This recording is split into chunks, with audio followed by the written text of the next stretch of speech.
Comentábamos hace unos minutos que el audiovisual vive un momento dulce y es verdad, hay mucho interés, hay muchos proyectos, hay muchas ganas de invertir en audiovisual, hay una competencia maravillosa.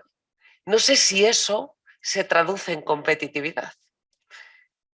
Y es lo que vamos a tratar de averiguar a lo largo de los próximos minutos. Entraremos en coloquio de nuevo, pero antes, para ponernos en situación, para centrarnos en este asunto, voy a darle la palabra a Federico Buyolo, es director de Innovación Cultural de la Fundación Ortega y Gasset Gregorio Marañón.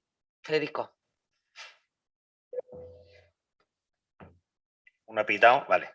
Bueno, gracias Ana y gracias a todos ustedes por estar en estas jornadas maratonianas que nos han metido aquí Inma en el cuerpo, así que yo creo que vamos a ir casi... Tengo muy poquito tiempo, con lo cual se han dicho muchas cosas, voy a intentar ser muy esquemático, me he hecho intentar hacer un esquema para no perderme y así aprovechar estos 5 o 6 minutos que me dan para centrar, ¿no? Es decir, decía Ana, la competitividad, ¿no? Es decir, cómo ganamos esa competitividad. Claro, haciendo un análisis, y se ha hablado antes y la directora general lo decía, claro, lo primero que tenemos que plantearnos es qué es esto del sector cultural, ¿no? Es decir, yo hace poco hablaba con una amiga y le decía, mira, estoy en un sector que trabajan 700.000 personas, que supone el 3% del PIB y que además más del 70% de la gente tiene estudios universitarios. Y me decía, hostia, estás trabajando en el sector de una startup, de la innovación. Digo, no, estoy trabajando en cultura. Claro, esta es la primera de las cosas que tenemos. Primero, la definición de qué son las industrias creativas y culturales, la visibilización que no tenemos, y ahora os contaré algunas cosas de estas de la visibilización, y sobre todo también el papel que supone la cultura de las industrias creativas y culturales. Claro, esto es un sector difícil. Antes lo hablábamos de lo intangible a lo tangible, de cómo convertimos esto intangible a tangible, que en el ámbito de la financiación se ve mucho más, pero además también en la definición propia del sector, ¿no? Es decir, fijaros que si hablamos de la definición, decíamos en la parte cuantitativa, si hablamos también y vamos a la Unión Europea, hablamos de 6 funciones, 10 expresiones distintas, pero hay otros documentos que hablan de 8, en línea habla de 8 expresiones en vez de hablar de 10, con lo cual ya decimos, oye, ¿qué es? Tiene que ver con la publicidad, tiene que ver con la educación, tiene que ver con la creación, tiene que ver con la distribución, tiene que ver con la preservación, tiene que ver también con la producción, es decir, es un ámbito muy complejo y muy grande. Si vamos a los fines, Javier Gomá, que es uno de los que has definido muy bien, que es el ámbito de la cultura, él habla de 4 fines que tiene la cultura. Uno, la construcción de idearios, la construcción de la narrativa, es decir, a través de la cultura construimos también esos idearios, ese mundo. Además, hay un documental fantástico que habla de la generación entre la utopía y la distopía, ¿no? Estamos en ese momento donde se está generando más distopía y estamos generando poca utopía. Y esa utopía lo que hace también es generar ilusiones y generar avance. Tiene que ver también con la política cultural, parte muy importante, que antes se ha comentado. Tiene que ver con el entretenimiento, sin duda alguna, hay una parte de la cultura que es entretenimiento, pero hay una parte importante que son las industrias creativas y culturales. Algo que todavía no tenemos muy claro. El año 2021, Naciones Unidas estableció como el año de las industrias creativas y culturales, que por cierto ha pasado así como que casi no nos hemos dado cuenta de que ha sido el año internacional de las industrias creativas y culturales. Entonces, por lo tanto, definir qué es la cultura y definir cuál es el papel de las industrias creativas y culturales en las 6 funciones, los 10 dominios, etcétera, etcétera, se hace complejo. Y además, volvemos a decir, en esa visibilidad. Albert Soler lo hablaba antes, me ha dado mucha alegría ver a Albert porque coincidimos en el Congreso de los Diputados en nuestra etapa de diputado, además en la mesa de Educación, Cultura y Deporte, y los dos estábamos en la mesa, él como vicepresidente primero y yo como secretario, y me ha hecho mucha ilusión. Y él hablaba, por ejemplo, de la ley que están preparando sobre las profesiones del deporte. Claro, el Catálogo Nacional de Ocupaciones del Gobierno establece cuáles son las ocupaciones en el ámbito del mundo de la cultura. Hay un epígrafe que se llaman otros, que es aquellos donde no están en los catálogos nacionales y no se sabe muy bien qué ocupaciones. En el ámbito de cultura es el 48%.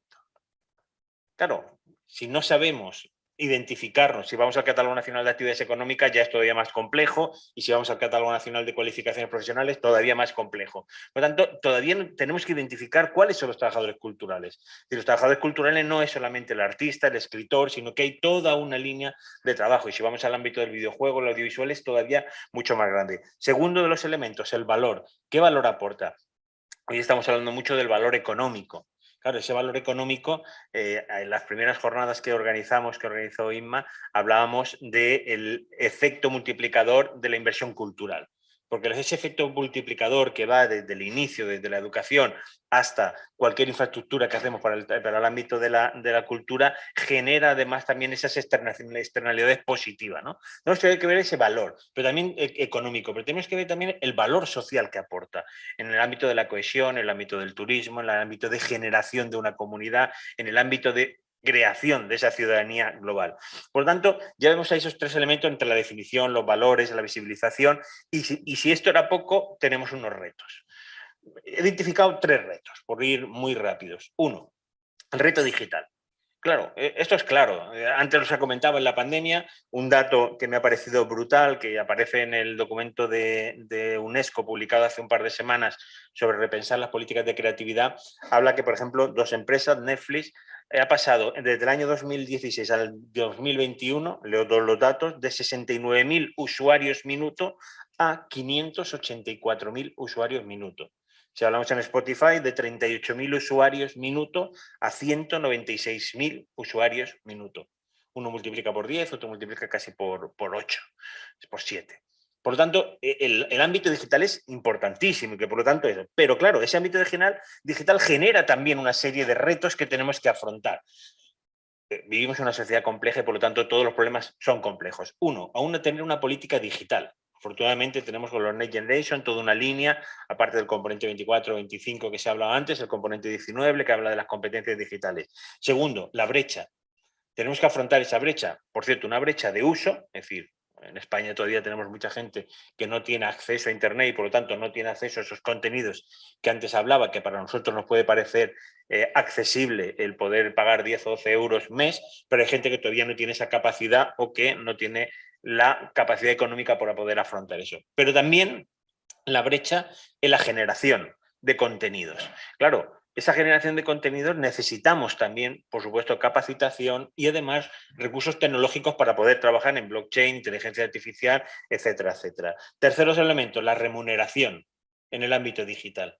Claro, antes hablamos de los derechos de autor, etcétera, etcétera, pero también tenemos que ver cómo los creadores y los trabajadores culturales tienen esa remuneración en el mundo digital, que esto es algo que tenemos que pensar.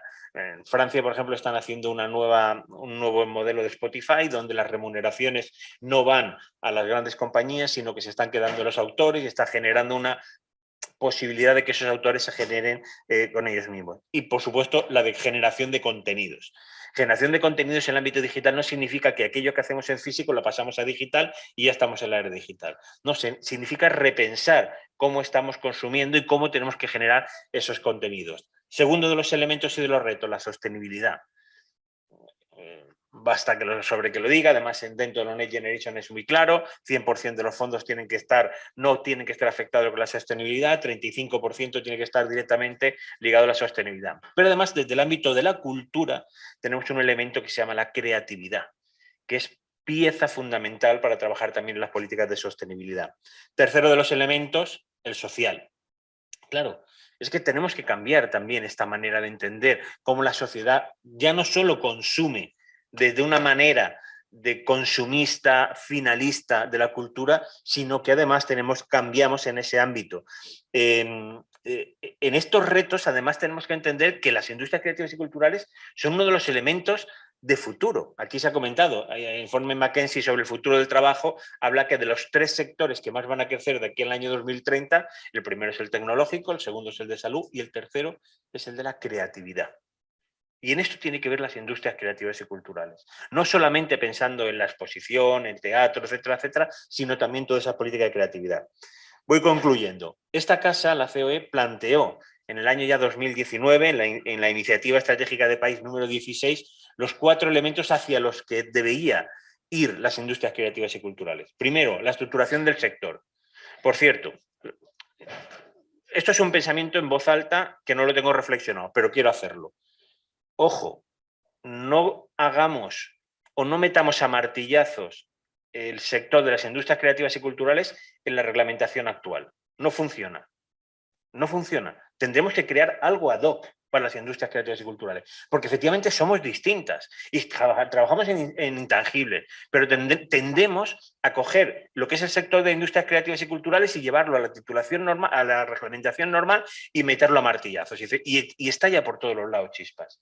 Vuelvo a decirles, es una reflexión en voz alta que tengo que repensar, pero quiero decirla. Segundo, la creatividad. Tenemos que apostar por la creatividad. Es que ese es el factor fundamental, es como, digamos, el núcleo esencial de lo que hacemos, la creatividad. ¿Dónde vamos a generar esa diferenciación en la creatividad? Que esto lo tiene nuestro sector y no lo tienen otros sectores. Tercero, por supuesto, apostar por esa digitalización. Y esa digitalización, como decíamos, no significa pasar de lo físico a lo digital. Os cuento una anécdota. Cuando mi anterior gorro era director de gabinete de la ministra de Educación, y viví la época de la transición, de la pandemia, y entonces pasamos a montar un programa de televisión educativa en Televisión Española con 5 horas de televisión. Pedimos a las editoriales que nos mandaran lo que tenían y nos mandaron PDFs. Dice, mira, los PDFs no salen por la tele. Dice, no, es que esto es lo que tenemos en digital, que eran los mismos libros que los habían pasado a PDF, que está muy bien, no lo critico, pero no sirve para esto. Esto sirve, tenemos que cambiar, y además en esa visión mucho más abierta de la imagen, y además, sobre todo, en ese momento que vivimos de la economía de la atención. Hay un libro fantástico que se llama Memoria de pez, que habla precisamente de cómo esa economía de la atención está generándose, y la cultura ahí es una parte fundamental. Y cuarto de los elementos que hablábamos en ese documento de la COE es la internacionalización. No podemos ya pensar solamente la cultura en ámbitos pequeñitos, sino que tenemos que hablar siempre de esos ámbitos y empezando del ámbito global. Concluyo con una idea. Primero, el talento. El talento está repartido por igual en los territorios. Lo que necesitamos es generar las estructuras, y tenemos que pedir a las administraciones que lo que genere son los ecosistemas que permitan que ese talento salga y florezca. Lo hizo Manchester en su día, ciudad completamente industrial, hoy una de las grandes ciudades culturales del mundo. Lo ha hecho Corea con el hub que ha montado, además la directora general lo ha comentado antes. Lo está haciendo Kenia, lo está haciendo Sudáfrica, lo está haciendo Rumanía, lo está haciendo Estonia con las aceleradoras culturales. Es decir, ahí es donde ese talento florece y avanza. Y tercero y último, la formación. La formación es clave, pero una formación en nuestro ámbito, en el ámbito de la cultura, en 4 elementos. Primero, la formación para conocer, que pasa desde el inicio, desde la escuela. Es inconcebible que sigamos teniendo las humanidades como las Marías del sistema educativo. Y lo digo con cargo de conciencia de haber estado trabajando 2 años en el Ministerio de Educación.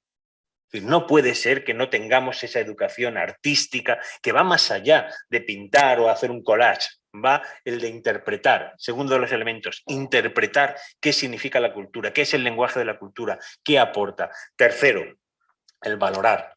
Difícilmente podemos ampliar el papel que tiene la cultura si no valoramos lo que significa la cultura, que va más allá, por cierto, de las subvenciones. No son subvenciones, son inversiones del Estado en la cultura. Yo soy un defensor a ultranza de las subvenciones nominativas, es decir, de aquellos que como país decimos que nos interesa. Es decir, el Museo del Prado, no vale la referencia porque es una ley propia, pero pongo otro ejemplo. No quería poner ejemplo chauvinista de mi ciudad. El Misteri d'Elx es una de las expresiones litúrgico-artísticas que solamente se hacen en Elche y en una iglesia, única en el mundo. Tiene que entrar a una subvención competitiva, el Misteri d'Elx, patrimonio de la humanidad. ¿De qué estamos hablando? No son subvenciones. No estamos diciendo que el sector de la cultura es subvencionado. No, el Estado invierte en cultura porque genera esas externalidades positivas que hemos dicho. No voy a extenderme si no me enciendo. Y cuarto, crear. Necesitamos formación para crear. Y crear ahora en este nuevo ambiente. Y por lo tanto, esa capacidad de adaptarnos y de liderar esa creación es la que nos va a dar esa competitividad en un sector que cada vez es más amplio, pero que tiene sin duda ese potencial que se ha hablado en las otras mesas y que por lo tanto necesitamos ponernos también en valor. Y por última reflexión, somos un gran sector. 700.000 trabajadores, 3,1% del PIB. y un 70% de personas de alta cualificación. Por lo tanto, oiga, somos un gran sector, por lo tanto vamos a ponernos a ello y vamos a generar verdaderamente que las industrias creativas y culturales sean ese papel y ese motor de transformación que necesita también nuestro país y que además contribuye a la construcción de una sociedad. Muchísimas gracias. Ahora sí, ¿se me oye? Sí. Muchísimas gracias, Federico. Yo creo que nos has dejado reflexiones, argumentos para el debate y tareas pendientes, por lo menos para la próxima mesa. Le voy a dar la palabra a David Sequera, que es el fundador de Audiovisual 451, para que sea él el que la modere y convoque a los ponentes. David.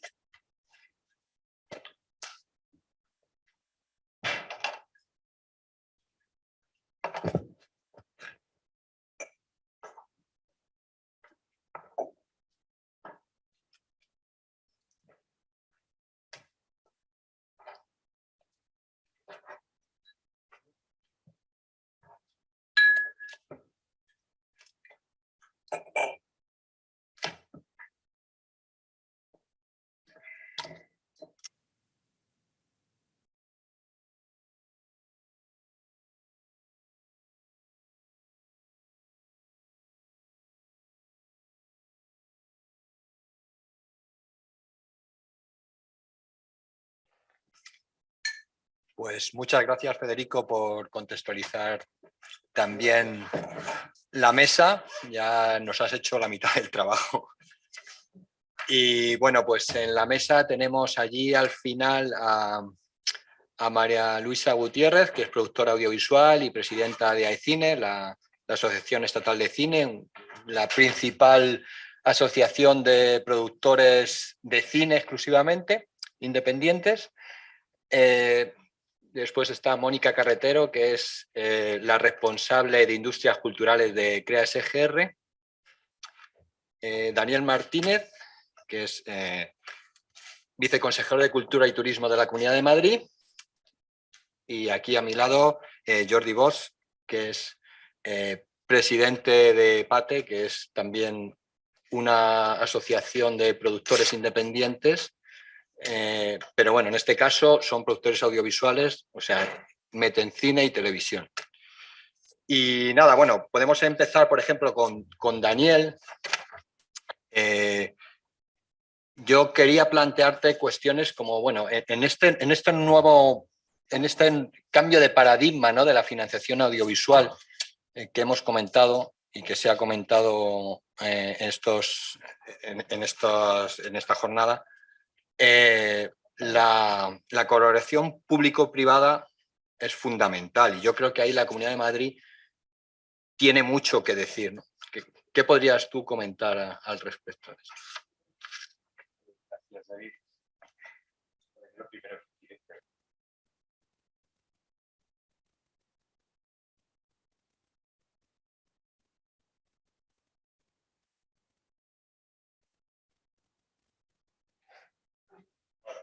Sí. Hola. Y bueno, gracias, David. Decía que para iniciar esta intervención lo que quiero comunicar a todos es que, en mi opinión, el hecho de que estemos hablando de industrias culturales en COE ya es un enorme avance. Yo, por lo menos desde mi perspectiva, desde nuestra perspectiva, buena parte de lo que hay que hacer parte de valorar a las industrias culturales como se valora a otras industrias y, por tanto, igualarla en todos sus niveles, ¿no? Yendo a lo que me decías, David, del cambio de paradigma. Yo creo que efectivamente ahora estamos en un nuevo momento que requiere políticas de industrias culturales tal vez diferentes, mejoradas. En las últimas décadas, evidentemente, España se ha incorporado a toda la modernidad del mundo y yo creo que en buena medida se han conseguido grandes retos, grandes objetivos en lo que tiene que ver con el acceso, ¿no? El acceso a los productos culturales. Yo creo que estamos en un momento distinto que ya hace años se inició en un mercado mucho más global. Estamos viendo que grandes empresas consiguen vencer las barreras de las fronteras nacionales y también vencer las fronteras de sus propios idiomas y conquistan el mundo. Estoy hablando de las plataformas digitales, pero también muchas empresas, muchas productoras de lugares donde se han hecho bien las cosas, por ejemplo, como Corea. Yo creo que tenemos que actualizar o tal vez utilizar más herramientas que ya existen en otras industrias, políticas económicas que ya se están utilizando de manera absolutamente normalizada en otras industrias y trasladarlas al mundo de las industrias culturales. Se hablaba hace un momento de las subvenciones y están muy bien. Las subvenciones son parte básica del sistema. Pero con todos mis respetos, las subvenciones no por sí mismas no tienden a generar una escalabilidad, por ejemplo, financiera. Y si estamos hablando aquí de incrementos de competitividad, lo que queremos es incrementar la escalabilidad de las empresas, del tejido productivo. Entonces, a partir de aquí tenemos un catálogo significativo de medidas, de aproximaciones nuevas para el refuerzo del sector de industrias culturales y creativas en general, ¿no? Particularmente en aquellos subsectores y modelos de negocio que tienen mayor escalabilidad potencial. Evidentemente, es muy importante seguir apoyando las facilidades financieras al apalancamiento. Bueno, de esto de avales, por supuesto que seguro que Mónica sabe muchísimo más que yo. Nosotros hemos estado ahí con un proyecto precisamente con CREA y nuestra experiencia es muy positiva. En lo peor de la pandemia y temiendo el cierre del mercado audiovisual, hicimos una inversión de 1 millón de euros en el fondo técnico de la SGR, de CREA, y finalmente se han generado 53 millones de financiación para el sector en los momentos más complicados. Entonces, insisto, sin hacer sangre con ninguna otra política de fomento, pero ese millón en subvenciones directas pues no habría sido tan beneficioso, ¿no? Sin negarlas. Lo que quiero decir es que hay que ampliar el campo de acción. Por lo tanto, mecanismos financieros como los avales en colaboración con el sector privado, muy importante. Pero no tenemos que parar aquí. Podemos hablar de entrar en el campo de los préstamos participativos, podemos hablar de la inversión en capital del sector público en empresas de las industrias culturales y creativas que pensemos van a generar mayores externalidades positivas al tejido productivo. Estoy hablando de modelos de negocio que son intensivos en mano de obra y que generan buenos sueldos, que emplean a jóvenes. Todos sabemos, por ejemplo, que el videojuego reúne todas estas características. Y por qué no también ser un poquito más audaces e intentar y hablo desde el sector público, ¿por qué no atraer inversiones también del propio sector privado? Comunicar al mundo que aquí hay talento y que es un talento en el que merece la pena invertir, ¿no? Los inversores internacionales que pueden ayudar mucho y pueden tener un papel significativo. Yo creo que todas estas medidas tienen que generalizarse más y desde luego es nuestra intención tener una concepción del fomento de las industrias culturales que intente avanzar en estas direcciones.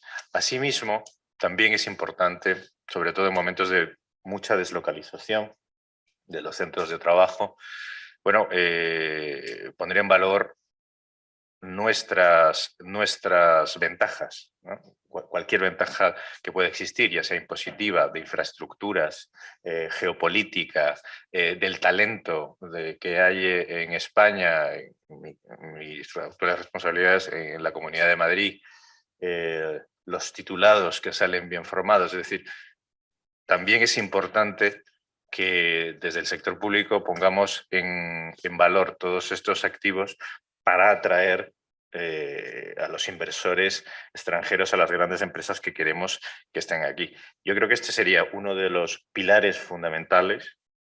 Creo que hay otros que hay que atender y desde bien lo saben, por ejemplo, que el Ministerio, la seguridad jurídica es fundamental, pero la seguridad jurídica en este ámbito es muy específicamente, más allá de la legislación mercantil, es la propiedad intelectual.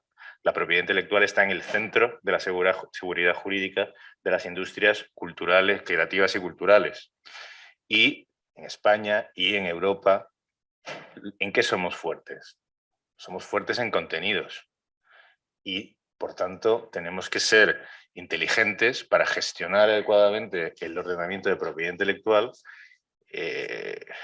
y modernizarlo adecuadamente para, digamos, los objetivos, ¿no? que tenemos. Y esto es una labor compleja que no se juega solo en España, que se juega en el Parlamento Europeo con las directivas, luego con las transposiciones. Es decir, ahí tenemos otro frente de trabajo importante que no debe ser subestimado, ¿no?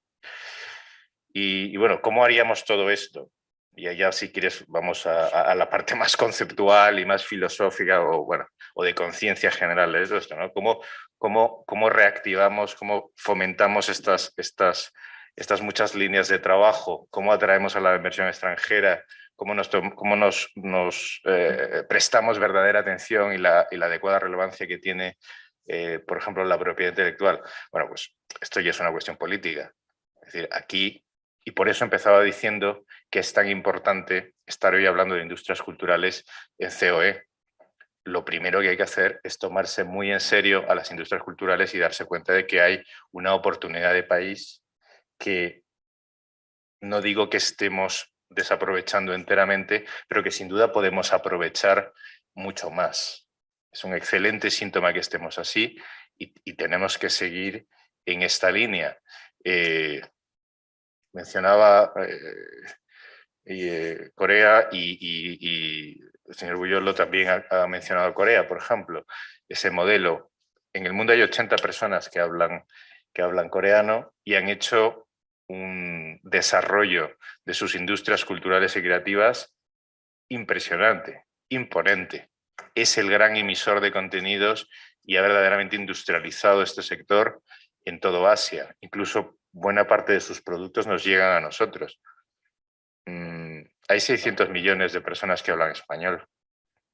Y nosotros hemos empezado con una preeminencia, una presencia significativa en el mundo de los contenidos culturales antes. Es decir, también creo que es importante aprender de estos nuevos ejemplos y tomar conciencia a todos los niveles del sector público y privado, que aquí hay una gran oportunidad. Concluiría de momento aquí, no sé si he respondido más o menos a tu pregunta. Vamos, muy bien, perfecto, vamos, has respondido perfectamente, Daniel. Muchas gracias. En el ámbito audiovisual ahora se están cocinando pues, un par de leyes que son fundamentales y son fundamentales precisamente para ver lo competitivo que va a ser el sector en los próximos años, ¿no? Porque dependiendo de cómo se regule, pues va a ser más o menos. Entonces, a mí me gustaría que María Luisa me diera su punto de vista un poco de estas dos leyes, de la Ley General de Comunicación Audiovisual, que está ahora mismo en tramitación, y la Ley del Cine, que es así, que se aprueba el anteproyecto de ley y que tendrá más largo recorrido.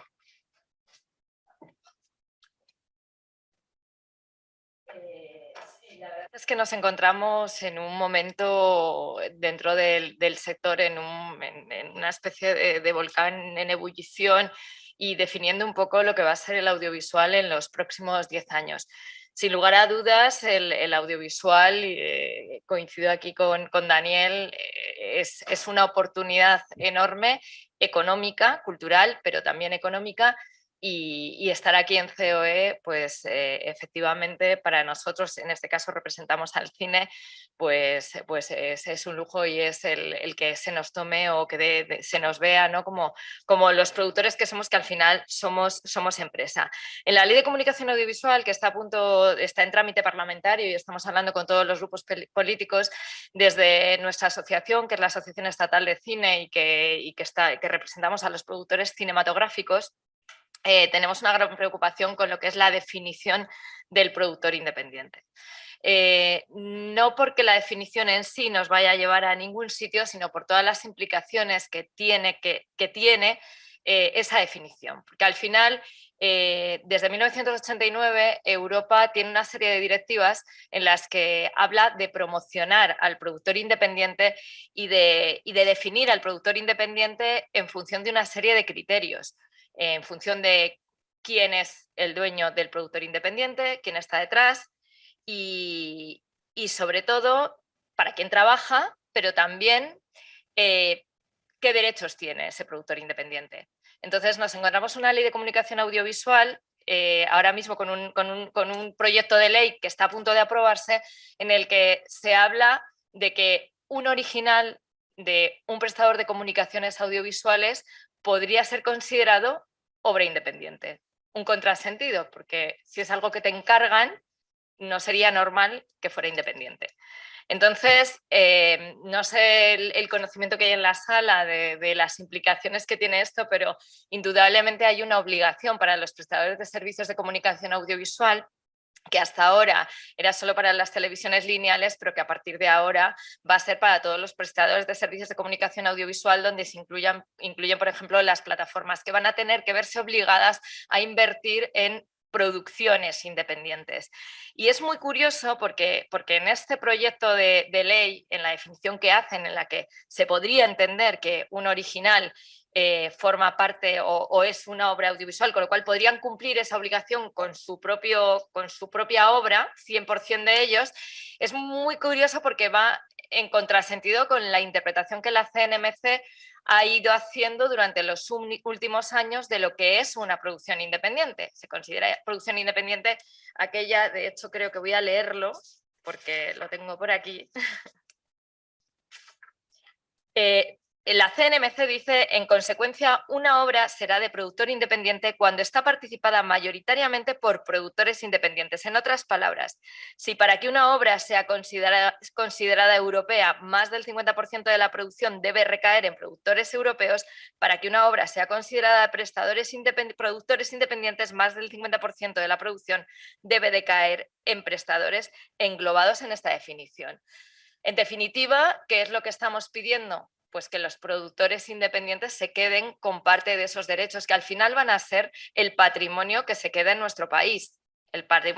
Yo siempre digo que sería muy triste que dentro de unos años veamos que la Filmoteca Española se encuentra en Nueva York o se encuentra en otro país, porque hemos dejado que esos derechos salgan de nuestras fronteras. Entonces, si las directivas europeas dicen que hay que proteger a las producciones independientes y hay que apostar por la promoción de obra europea, tendría todo el sentido del mundo que en la Ley de Comunicación Audiovisual, que está a punto de aprobarse, se hiciera esta protección, que a día de hoy, desde luego, no es muy alentador ver cómo está. Por otro lado, tenemos la Ley de Cine, que es verdad que estará en vigor para el 2023. Ahora mismo estamos en exposición, en alegaciones, bueno, que podemos hacer alegaciones porque está en exposición pública. Y bueno, aquí la verdad es que los cambios que hemos visto a priori y sin haberlos estudiado en profundidad, porque salió la semana pasada el anteproyecto, sí que los vemos positivos. En realidad hablamos de audiovisual, no hablamos solo de cine, con lo cual va a ser un marco que de alguna forma está adaptándose más al nuevo panorama audiovisual, ¿no? En este anteproyecto pues aparte de hablar de cultura audiovisual en general, se hacen una serie de definiciones que no estaban, que van más allá de lo que era la obra cinematográfica. Por ejemplo, ahora ya se distingue entre documental y por ejemplo, animación. Se habla del Consejo Estatal de la Cinematografía y la Cultura Audiovisual, que es algo que se lleva reclamando históricamente desde hace muchísimo tiempo, el que el dinero del cine, por ejemplo, en este caso fuera para el cine, ¿no? Bueno, pues que en España por la administración o cómo está la administración no se podía hacer porque no existía una agencia como por ejemplo existe en Francia, y creemos que esto puede ser pues una primera gota para que alguna vez quizás esto pueda ocurrir. También, bueno, hay unos toques en el tema de los autores. Antes se consideraba el director de fotografía autor, pues ahora ya no va a ser autor. De alguna forma el certificado de nacionalidad española se ha suavizado, es decir, para conseguirlo, pues antes se exigían que un 75% de los autores fueran españoles europeos, ahora se exige solo un 66%. Y bueno, la verdad es que aquí creemos que el ICA, en este caso, y el Ministerio de Cultura, pues va por buen camino, ¿no? Hay una definición de productor independiente que para el ámbito cultural y para el ámbito de las subvenciones, que a mí me ha gustado lo que ha dicho el ponente anterior, que no lo ha llamado subvenciones, sino invertir en cultura. Bueno, pues me parece que es una definición que se adapta más que la de la Ley de Comunicación Audiovisual. Y bueno, la verdad es que con la ley del cine estamos relativamente tranquilos. También es verdad que tenemos todo un año, la otra nos pone más nerviosos porque nos quedan días. ¿Y cuál es el punto de vista de Pate y también de tuyo propio, ¿no? Como presidente de uno de los grupos de producción audiovisual más importantes, bueno, yo diría casi a nivel europeo, ¿no? ¿Cuál es el punto de vista de estas leyes, sobre todo de la comunicación audiovisual, que es la que más quizá está ahí, ¿no? A la vuelta de la esquina? Buenos días y gracias. María Luisa me ha evitado tener que hacer agenda porque ya la ha hecho ella y por tanto diríamos, ven ustedes, por lo que ha descrito, que nos hallamos en un momento excepcional en el que realmente pues porque a las dos leyes que ha citado hay que añadir otras cosas, la propiedad intelectual, temas de copyright que están encima de la mesa y la propia normativa laboral que ahora ha entrado en esa fase, diríamos la fase Romanones, que decía aquello, quédense ustedes las leyes y denme los reglamentos. Ahora estamos en la fase reglamentos y circulares porque hay como un vacío que hay que resolver para que puedan operar las compañías de producción, porque no ha quedado bien resuelto en esta ley y está la Administración y el Ministerio de Trabajo y Cultura trabajando en eso, ¿no? Por tanto, diríamos, este es un momento esencial. Ante esta ley, yo diría que casi todos los productores lo vemos prácticamente igual respecto a la necesidad de que el Estado regule. El Estado regule y no deje todo al albur de la relación contractual con unas personas, con unas compañías que son nuestros socios, es decir, nuestros clientes son nuestros socios. No hay una animadversión, no hay un enfrentamiento. Juntos construimos nuestros productos, ellos nos los encargan y nosotros los hacemos. Es así de sencillo y por tanto lo que sí queremos es una relación más justa. Yo digo que la ley audiovisual, que el conjunto de la normativa audiovisual debe ser como un paraguas en el que podamos estar casi todos. Y yo estoy dispuesto a mojarme, claro, pero no a estar en la intemperie. Y los productores hemos estado desde que arranca el milenio en la intemperie.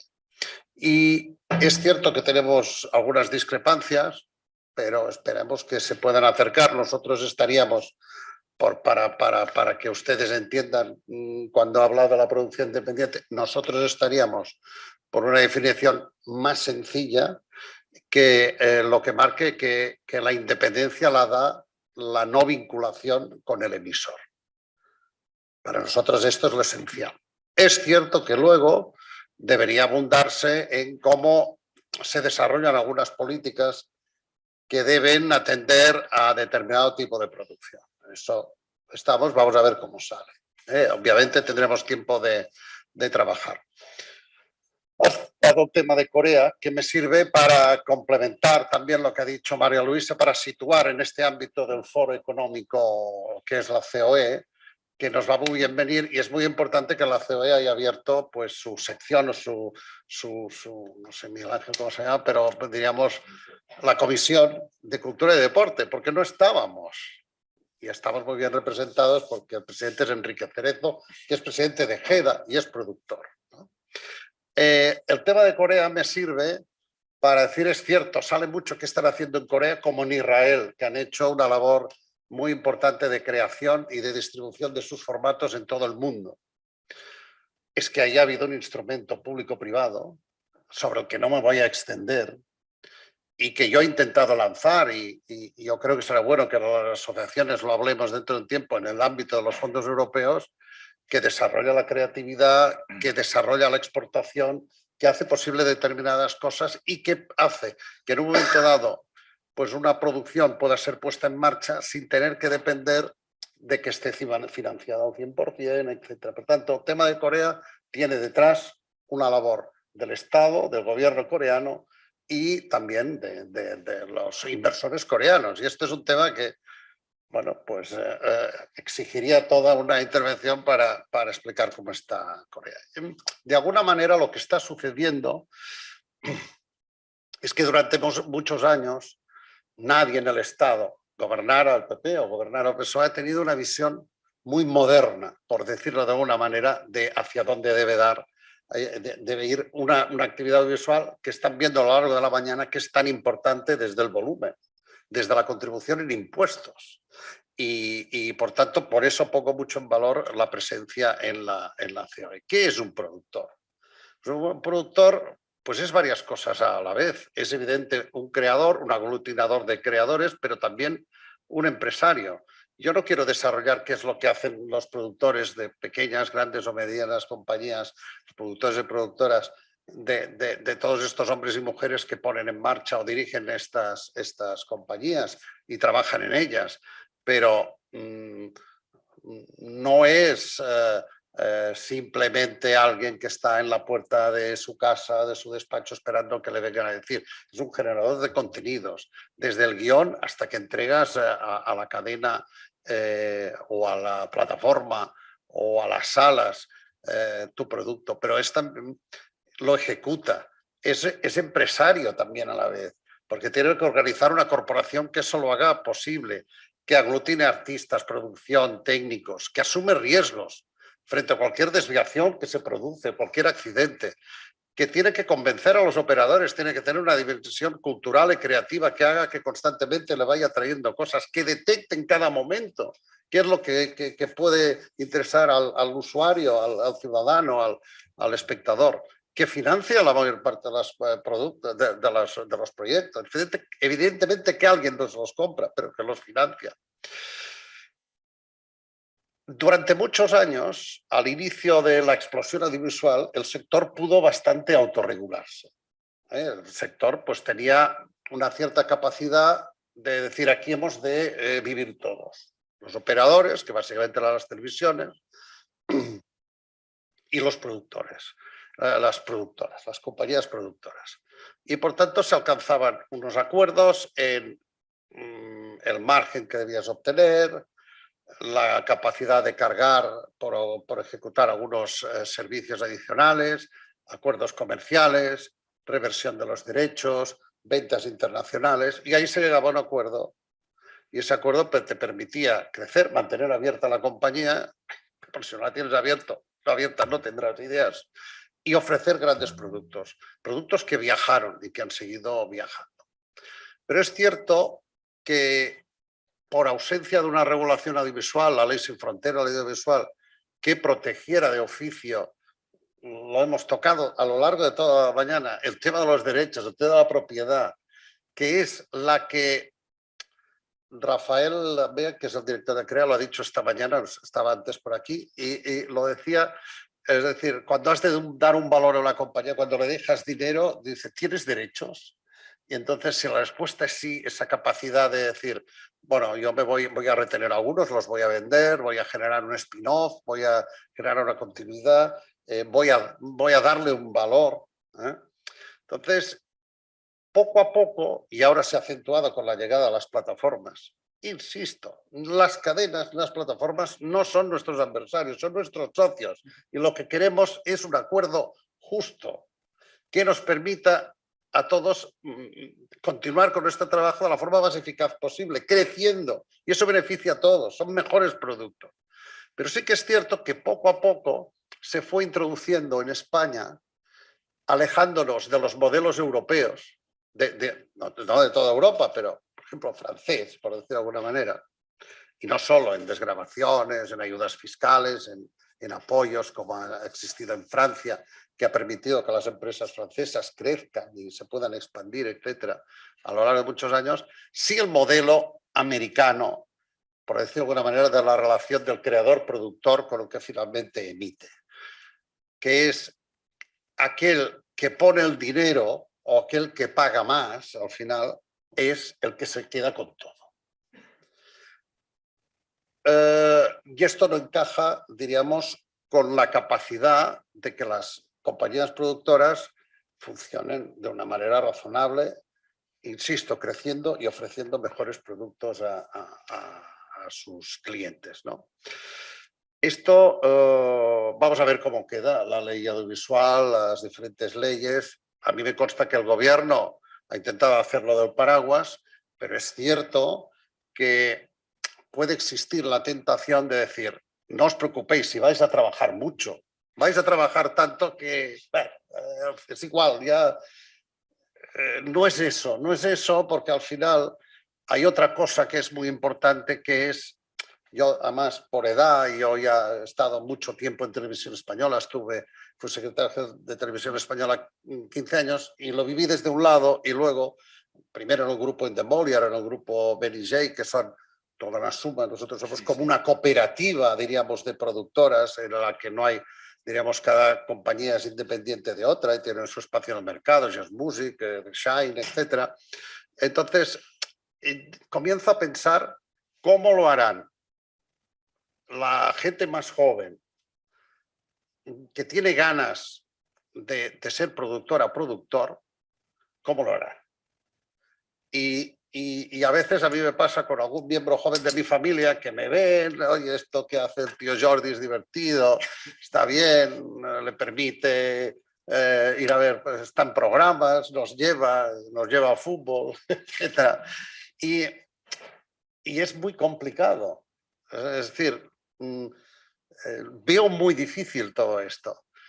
Y nosotros a veces, nosotros todos representamos a compañías muy diversas y que hacen productos muy distintos. Y muchas veces nos encontramos con la dificultad para poder explicar bien nuestra función, que no es en absoluto la de un simple prestador de un servicio, como un señor que te va a hacer una piscina en el chalet de una casa. Dices, el chalet es suyo, la piscina es suya, y yo me da una factura y me paga por la piscina. No es eso. Si no sabemos explicar esto, y es muy difícil porque falta esta visión moderna a partir del Estado y también de muchos sectores económicos que entiendan, por eso es importante esta presencia empresarial, entiendan lo que estamos haciendo. Acabo con una cosa, es decir, hemos tenido una gran satisfacción en el cine y el audiovisual español cuando en fecha reciente Alcarrás ha ganado el Oso de Oro. Bueno, está Carla Simón, que es una directora extraordinaria, que ha hecho ya 2 películas estupendas y tal, pero no está sola ahí, porque hay una persona que es una productora, hay varias, pero sobre todo hay una que es María Zamora, que ella descubre el talento de Carla cuando hacía cortometrajes y los explica. Yo no he tenido ocasión de tener un trato personal, pero a través de terceros, probablemente tú sí que lo tienes, Marilu. Ella descubre, le hace hacer más largometrajes, ve un guión, se emociona con ese guión, vamos a hacer una película, la levanta, la consigue situar y hace otra y lo hace con otra gente. Esto es muy complicado. Si ahora al final a María Zamora le dices, muy bien, has hecho la película, ¿y qué tienes? ¿Qué tienes? Tienes los derechos, tienes, etcétera. Comienza a recortarse eso hasta el nivel de que alguien le dice, mira, como entre este y este y este pusimos el dinero, uno para emitir aquí, uno para emitir allí, tú te vas a quedar sin nada. Esto no puede ser. Pero voy a la primera parte. Es decir, si Carla Simón, que tiene un talento natural, evidentemente, no hubiera tenido al lado a una persona como esta, no hubiera sido muy difícil que estas películas se llevaran a cabo. Por tanto, yo reclamo y acabo una visión desde el Estado, de los poderes públicos, de los partidos, no tan cortoplacista de intentar resolver el problema y oye, que claro, que por supuesto que hay que facilitar a los canales de televisión que sigan operando con éxito y a las plataformas que lleguen y produzcan aquí, etcétera. Pero si no vemos la globalidad de nuestro negocio, nosotros quedamos amputados ahí, pues dentro de 10 años, pues quizás esta película no se podrá arrancar o quizás nosotros no hayamos podido desarrollar un formato de entretenimiento que haya podido cuajar porque no hemos tenido los medios suficientes, ¿no? Por tanto, este es efectivamente un momento muy importante. Muchas gracias, Jordi. Yo creo también en que el productor tiene un talento creativo también, y más aquí en Europa, ¿no? A lo mejor en otros sitios, no sé, pero aquí desde luego el productor, y hay productores que tienen un talento creativo claro. Y de hecho un productor a mí muy importante de este país, hablando de estas leyes, lo que me decía es que se regule, pero que no se regule, que se regule, pero que no se regule contra nadie. Ni más ni menos, ¿no? Que es muy difícil, ¿no? Pero bueno, yo creo que es interesante. Bueno, nos está quedando todo como muy audiovisual, entonces le voy a dar la palabra a Mónica, que puede hablar de otros sectores culturales, no el audiovisual, que además son muy diferentes, ¿no? No tiene nada que ver. Lo que vale para el sector audiovisual, pues a lo mejor para las artes escénicas o para los eventos en directo obviamente no vale. Entonces tienen unas particularidades y bueno, y además también es un sector muy atomizado, pero así como el audiovisual, por ejemplo, está muy digitalizado, tiene más, la digitalización está más inmersa en él, más en otros sectores, en esos sectores no lo es tanto. Entonces, cuéntame un poco cuál es tu visión de estos otros sectores, artes escénicas, la música, no sé, los eventos en directo como los conciertos, bueno. Pues nada, encantada también de estar aquí otra vez, o sea, en la mesa con todos vosotros por parte de CREA, pero con una visión un poco distinta que es la del no audiovisual. Entonces, claro que nuestro fuerte en CREA bueno, pues toda la actividad que tenemos de audiovisual y cada vez más, pero es verdad que desde hace años pues trabajamos también en otras áreas como son las artes escénicas, como son, o sea, música, teatro, editorial y sobre todo con el tema COVID pues hemos llegado a mucha financiación distinta a la que veníamos haciendo para sobrevivir, ¿no? Entonces, la verdad es que con todo lo que he escuchado durante toda la mañana, que se dicen cosas, o sea, verdades súper interesantes. O sea, por añadir un poco, o sea, yo la competitividad en sectores en los que se mueven muchísimo por públicos, pues donde la pandemia se ha sufrido a niveles, pues eran productos de mucho éxito, como eran los festivales, y de pronto, pues nada, se han quedado sin actividad. Entonces, bueno, un reto es recuperar la actividad ya. De gente, de actividades que están endeudadas y que logremos darles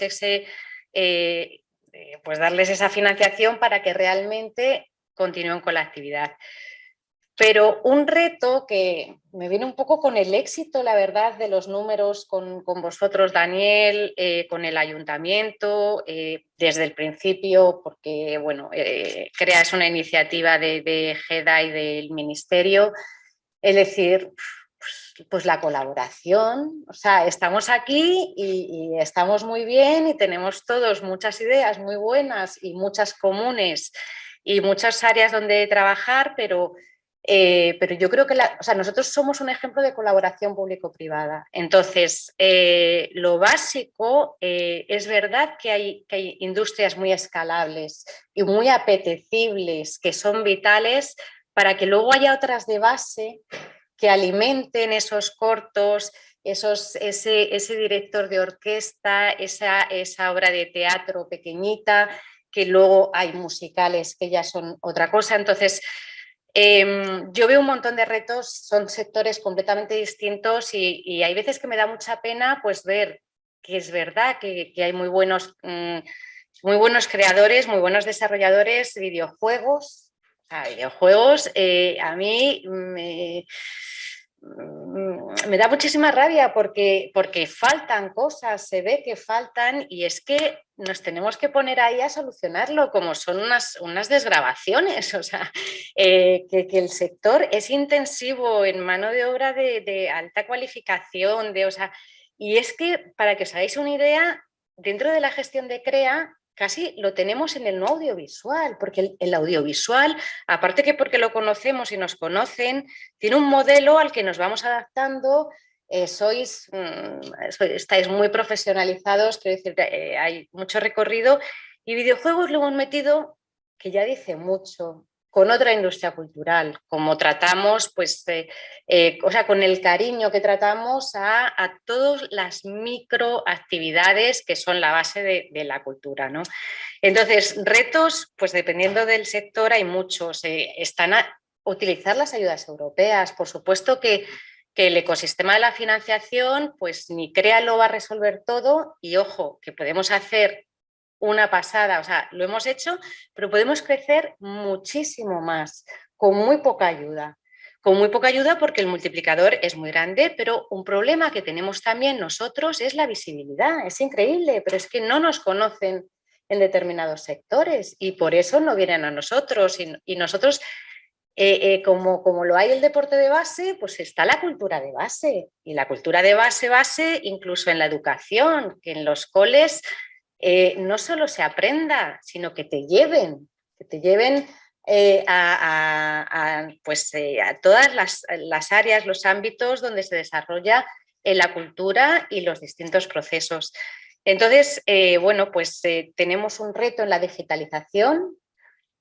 Hay sectores en la cultura y hay que da gusto, que son casi procesos industriales, porque es que producen con una calidad, con un control de costes, de gestión de todo. Pero hay otra parte que es muy importante, que es muy grande, que está súper atomizada, que les tenemos que ayudar en todo porque es que realmente no tienen los recursos. Algunos no se presentan a la subvención porque les lleva tiempo y entonces si no pueden girar o no pueden hacer. Entonces, yo la verdad es que uno de los retos que tenemos en España, que somos muy buenos en muchas cosas, pero todos a una, porque eso nos falta muchísimo. Entonces, pues eso, hay algunos que están más avanzados, otros que no, y que bueno, yo creo que la financiación es fundamental. Nosotros, para llegar a algún tipo de financiación nos cuesta, porque es normal, se necesita la subvención, el aval, los inversores, pero los inversores, los business angels, que alguien te ayude a llegar a ellos, que dinero hay. Pero cada uno tiene que, aglutinadores que realmente con los que llegues a esa financiación. Entonces, yo creo que pues tenemos una perspectiva muy buena. Es verdad que por el país, por el idioma, de dónde venimos de la cultura, damos pasos de gigante. Quiero decir, estar aquí me lo parece, haber colaborado con una facilidad con la administración pública alucinante.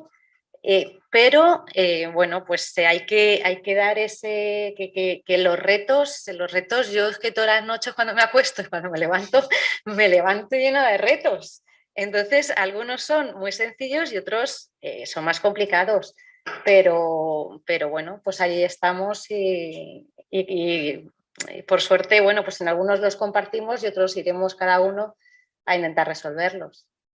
Gracias, Mónica. Y has puesto sobre la mesa los fondos europeos, que estos fondos se están canalizando por administraciones públicas, entre ellas pues, las administraciones regionales, incluso locales.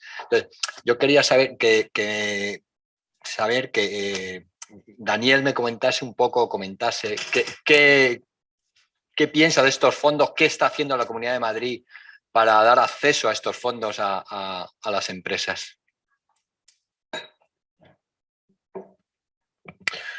Bueno,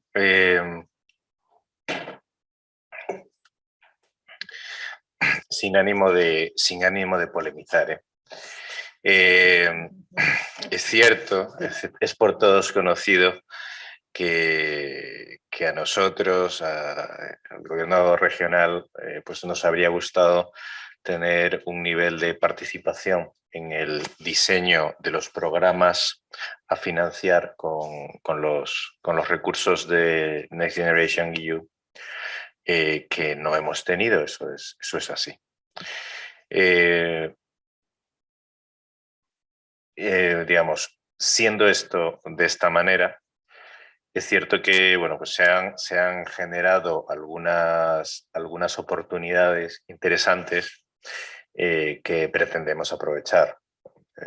Específicamente, en el componente 24 hay una financiación prevista para un proyecto de aceleradoras culturales y bueno, pues es nuestra intención aprovechar esa oportunidad precisamente para favorecer, para articular algunas de las facilidades de financiación, instrumentos de incremento de competitividad de los que estaba hablando al principio. Luego hay otros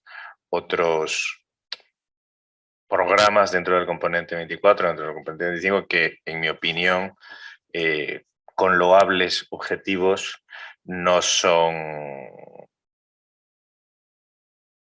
digamos, no van a ser muy... su objetivo principal no es este del que estamos hablando, ¿no? de la búsqueda de la competitividad, pero sí hay algunos que podemos aprovechar, específicamente en este que te estoy diciendo, de aceleradora para industrias culturales y creativas. Intentaremos ser muy ambiciosos e ir por las líneas de trabajo que te estaba diciendo, ¿no? Colaboración público-privada, intentar homologar las herramientas financieras de otras industrias tradicionales a la industria cultural. Perdona, y también sin ánimo de polemizar, aún así creo que tal vez se podrían haber dedicado un porcentaje superior de los fondos Next Generation EU a los componentes que tienen que ver con cultura e industrias culturales. Eso, la verdad es que me parece muy mejorable. Gracias, Daniel. Me están diciendo ya que nos queda poco. Yo simplemente quería sacar otro tema que también es fundamental para estos fondos europeos, que es la sostenibilidad. Y en el sector audiovisual se está poniendo las pilas con la sostenibilidad, ¿no? No sé, hay rodajes verdes para reducir la huella de carbono, tal. O sea, ¿qué me podéis contar aquí los representantes del audiovisual en cuanto a sostenibilidad? Y también, Mónica, ya para acabar, pues de las demás industrias, ¿cómo se está encarando todo el tema este de la sostenibilidad para que es también una de las patas fundamentales para ir a llegar a estos fondos europeos? Que sin ánimo de polemizar, pero los fondos europeos han llegado muy encorsetados con unos determinados palabras, no le voy a decir palabras, ¿no? Es la sostenibilidad, es la digitalización, y que en el mundo audiovisual se diga, os estáis poniendo las pilas. En el mundo audiovisual ya hemos puesto las pilas mucho tiempo, por lo menos en lo que es la parte de digitalización y también la sostenibilidad. Es decir, ahora pasan a ser requisitos obligatorios. Realmente el paso hacia atrás en la sostenibilidad lo hemos tenido con la pandemia. O sea, cuando ya habías conseguido que no hubiera plásticos en los rodajes, cuando ya habías conseguido que los envases fueran compartidos o que no hubiera botellas de pequeñas y demás, nos vemos con las mascarillas, nos vemos con un montón de plástico por todos los sitios fruto de la pandemia. Y la verdad es que el tema de los fondos europeos es una pena, ¿no? Porque es verdad que lo que nos hemos encontrado con las administraciones públicas, por lo menos desde AECINE, cuando nos hemos sentado tanto con economía como con cultura, nos encontrábamos que tenían que ir encauzados por una vía que tenía que encajar en este caso, la digitalización, en este caso, la sostenibilidad, y no tenían los instrumentos para hacer llegar ese dinero a las empresas. Entonces, bueno, han utilizado mecanismos que ya existían, ¿no? Por ejemplo, pues han dado, en el caso nuestro, pues dinero a laboratorios que ya existían, pero yo no sé, aquí ha estado SGR, ha estado, que lo saben muy bien, y la verdad que ha sido curioso, ¿no? Que llegue el dinero antes de que esté la instrumentalización hecha para que el dinero pueda llegar. Entonces, esa es la sensación que percibimos en el sector. Además, yo simplemente añadir una cosa, es decir, si hay un sector que es innovador, que es pionero, que es comprometido, luego la verdad, en la vida práctica tenemos los mismos problemas que todos los sectores a la hora de hacer bien las cosas, pero si hay un punto de partida de compromiso es el nuestro. Ahí es difícil todo esto y hay que ver también cómo podríamos ayudar nosotros. Y si la administración pues en un momento dice os tenéis que comprometer no solo sino en vuestros... Se está haciendo, es decir... incluso recuerdo en algunos de estos programas en que hemos entrado en una dinámica, diríamos, de aprovechar a veces el entretenimiento o aprovechar una ficción sin ánimo dirigiste, pero introducir valores. De todo un año, por ejemplo, en MasterChef se hizo la cocina del aprovechamiento, ¿no? Que es una forma de sostenibilidad, porque el concepto de sostenibilidad es muy amplio y entonces si te quedas... A mí me parece que es bueno ir a lo general, pero ir también a lo concreto, porque en lo general te pierdes. Nosotros estamos a disposición de la sociedad y, por tanto, nosotros ayudaremos en lo que podamos y primero con nuestro compromiso, por supuesto. Y a veces se nos piden pocas cosas y podríamos ayudar en este sentido un poco más. Bueno, ya Mónica, tú para concluir un poco la intervención sobre sostenibilidad. Yo creo que hay áreas que, por ejemplo, los festivales también estaban ya con proyectos de sostenibilidad desde hace tiempo, o sea, que no tiene que ver con los fondos europeos. Probablemente están muy encasillados, yo creo que siempre van a ayudar a una parte del sector, porque ya digo, o sea, nosotros trabajamos con empresas que dices, llega alguien en contacto, voy a ver la web. Es que no hay web.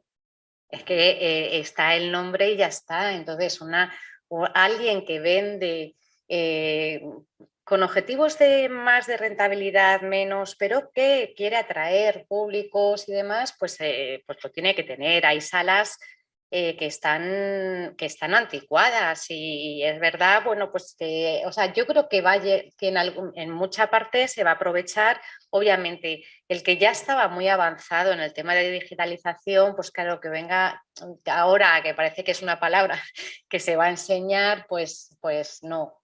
Entonces, bueno, pues igual pues el mundo de los videojuegos yo creo que a lo mejor el reto es otro, ¿no? Pero sí que es verdad que también pues llegan muchos proyectos y la pandemia han surgido proyectos absolutamente digitales, que es difícil en una parte de la cultura crear un producto digital.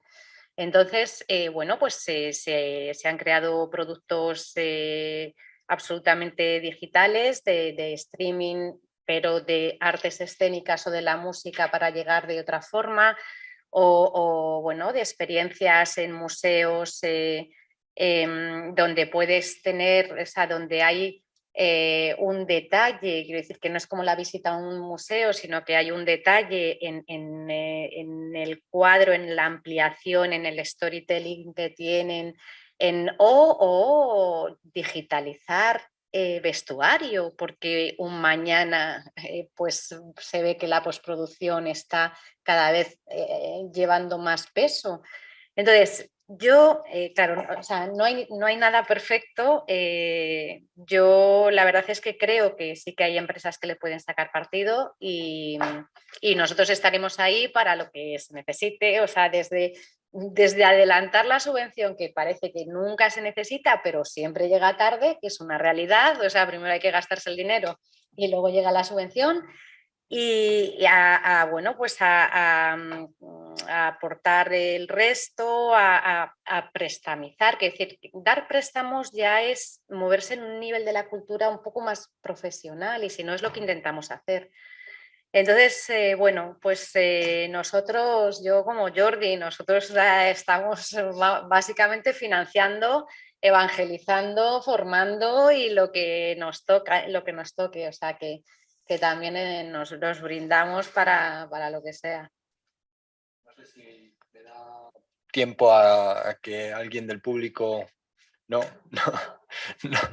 Bueno, pues nada, pues muchas gracias a la COE y por la jornada y nada, esperemos que ahora las conclusiones bueno, nos las hagáis llegar y que sean tan interesantes como ha sido la jornada.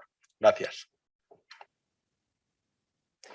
Efectivamente han sido unas mesas muy interesantes, unas jornadas muy interesantes, tantas que los sucesivos moderadores, y me incluyo entre ellos, nos hemos quedado sin tiempo, con muchas más preguntas por hacer y muchas más cuestiones que tratar.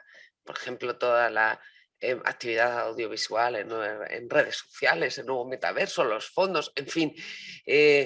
Yo creo que eso nos deja la puerta abierta a organizar unas nuevas jornadas, ¿no? Vamos a terminar ya. Yo les decía a primera hora que esto iba a merecer la pena y efectivamente creo que lo ha hecho, sinceramente, por los ponentes que nos han acompañado a lo largo de toda la mañana y por lo que nos han dicho. Ha llegado la hora de intentar acotar precisamente esas palabras en unas conclusiones que nos ayuden a establecer unas líneas de trabajo a todos los que estén interesados en ello y para eso cedo la palabra a Inmaculada de Benitos, la directora del Departamento de Turismo, Cultura y Deporte de COE. Inmaculada. Muchas gracias, Ana. Yo, en primer lugar, tengo que dar las gracias a todos, al elenco de ponentes maravilloso que hemos tenido durante la mañana de hoy, que desde luego nos deja muchos deberes y mucho trabajo por hacer, además de impulsar nuevas jornadas y nuevas sesiones de compartir conocimiento para poder competir mejor en estos dos grandes sectores. Y sobre todo también agradecer el trabajo de Ana y del resto de moderadores, de David y de Javier, que creo que sin ellos no hubiera sido posible, ¿no? Porque ha sido una labor fundamental de aglutinar y de vigilar también, ¿no? Que se cumplieran las expectativas.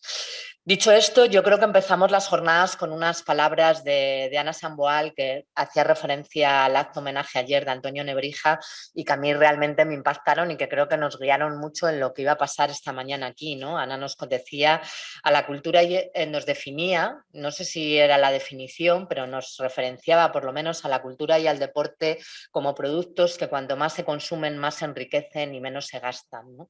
Yo creo que eran palabras que hablaban por sí solas y que si le añadimos después todos los números de impacto que se pusieron encima de la mesa desde diferentes puntos de vista, los diferentes interlocutores, creo que nos dan para identificar cuáles han sido las palabras clave de estas jornadas, ¿no? Y yo he identificado algunas, por supuesto que lo haremos llegar a todos los participantes y a lo mejor surgirán otras cosas, ¿no? Pero yo creo que hemos hablado mucho de valor y de valores, hemos hablado mucho de riqueza, hemos hablado de empleo, hemos hablado de intangibles, de colaboración, de creatividad, de competitividad, de formación, de visibilidad y de compromiso, ¿no? Yo creo que solo con esas palabras, y si ahora buscáramos cuál es la definición de cada una de ellas realmente establecida y seria, pues tendríamos muchísimo ya para trabajar. A partir de ahí, siguiendo el orden de las mesas de trabajo, en la primera de todos yo creo que nos hemos centrado muchísimo en la financiación como un elemento clave para mejorar la competitividad de las empresas de los sectores culturales deportivos, y ahí ha quedado muy claro el valor de CREAS EGR, ¿no? Cómo está siendo fundamental ese rol, ese papel que están desarrollando para el impulso de la cultura y el deporte. Se ha hablado mucho en esa mesa del ejemplo que supone CREAS EGR como de colaboración público-privada para garantizar ese acceso al crédito, el garantizar el entendimiento, la empatía con los proyectos a financiar y poner en valor también los flujos de cobros y pagos, garantizando la capacidad de ese reparto, ¿no? De esas ayudas que llegan, ¿no? Asimismo, durante la misma mesa se ha hablado mucho de esos apoyos, esos estímulos financieros que siguen necesitando, donde aparte del valor que aporta CGR se podían complementar. Hemos hablado con otros instrumentos como una ley de mecenazgo para movilizar capital privado y cómo introducir ese talento creativo en las empresas, en la toma de decisiones empresariales, para que esa simbiosis se realice con mayor facilidad, ¿no? Y se ha hablado de valoración, de esa valoración de los intangibles, de impulsar una metodología que sea capaz de cuantificar ese valor que tienen los proyectos culturales y los proyectos deportivos para que realmente ese flujo de financiación sea también más viable, ¿no? Como no, hemos abordado el tema de los derechos de propiedad intelectual como el único tangible que en estos momentos se está valorando, pero que necesitamos evolucionar para que el ecosistema de valoración sea un sistema más perfecto y que apoye realmente a las empresas. Hemos tenido una segunda mesa donde hemos hablado del ecosistema del deporte, un ecosistema diverso, transversal, multisectorial, interdisciplinar y pieza imprescindible en la generación de bienestar, donde se ha reivindicado la necesidad de ese reconocimiento como sector industrial y económico, donde ahí las organizaciones públicas y privadas deben tener una unidad de acción para avanzar juntas en ese papel de actor relevante que tiene que tener el sector. Y se ha hablado una vez más de reglas fiscales que permitan a las empresas y a las organizaciones formar parte de ese ecosistema de valor. Ahí hemos, si cabe, aterrizado mucho en esas deducciones directas sobre el impuesto de sociedades, un régimen fiscal especial que nos comentaba Félix, las apuestas deportivas, esa ley de ordenación del juego que también se ha comentado para la promoción del deporte, para mejorar el deporte de alto nivel, para prevenir el juego y la práctica deportiva, ¿no? Las apuestas de todo ese mundo que tiene una parte tóxica y contaminante. Se ha hablado de la profesionalización del deporte, de la digitalización, la inteligencia artificial, ese mejor servicio a los deportistas como piezas claves. Y también se ha hablado desde la práctica deportiva, desde esos servicios deportivos que se prestan a las personas físicas y que al final son un poco el fundamento de todo lo demás, de esa necesidad de ese análisis global coste-beneficio sobre el servicio prestado. Concretamente se ha hablado del IVA, se ha hablado de deducciones del IRPF, para que realmente se genere un ecosistema, no sé si perfecto, pero desde luego un ecosistema de construcción mejor y que reduzca lo que se ha llamado el Gin Manta, que me ha gustado mucho, ¿no? Que al final lo que contribuye es a la economía sumergida y contribuye un poco a ese valor deportivo, ¿no? Todo ello lo hemos girado alrededor de un marco jurídico estable que se vincula a la realidad del sector, con una ley de mecenazgo y de patrocinio específica para el sector deportivo, que sea facilitador del propósito y generador de empleo, ¿no? Ahí hemos ligado el deporte a la sanidad, a la educación, a un liderazgo económico y a la competitividad que se necesita para que todos esos otros sectores, esa sanidad, esa formación, esa educación, puedan conseguir también su propio propósito implícito, ¿no? Por último, hemos hablado del sector cultural, ¿no? Como una clave del legado empresarial y territorial de nuestro país. Ahí hemos vuelto a reivindicar ese reconocimiento expreso, hemos hablado incluso de visibilidad, ¿no? de ser un sector quizá invisible, del impulso que necesita la vertebración de sus integrantes para afianzar el papel del que la cultura ocupa en la cadena de valor económico, la apuesta por la creatividad, la digitalización e internacionalización como grandes retos sobre los que deben pivotar el talento y la formación para crear, para interpretar, valorar y conocer la importancia de la cultura. Era lo que nos contaba Federico con mucho atino, ¿no? Dicho de otra forma, cultura y liderazgo, cultura y empresa y cultura y territorio como pilares del posicionamiento de la cultura en el sector económico. Se ha hablado de equilibrio y de unidad de acción a la hora de definir las normas, teniendo en cuenta los roles y el valor de la colaboración desde todos los ámbitos, el partenariado y las sinergias de valor entre agentes del proceso de producción. Se ha hablado de esas microempresas, de ese productor individual, se ha hablado de las pymes, de las grandes empresas y de los autónomos, ¿no? Hemos comentado también las medidas de apoyo fiscal que serían necesarias, ¿no?, para conseguir esas políticas de integración de la cultura en las cadenas de valor económico, turismo, industria, tecnología, agricultura, seguridad, gestión de personas y la introducción de la creatividad en la toma de decisiones empresariales.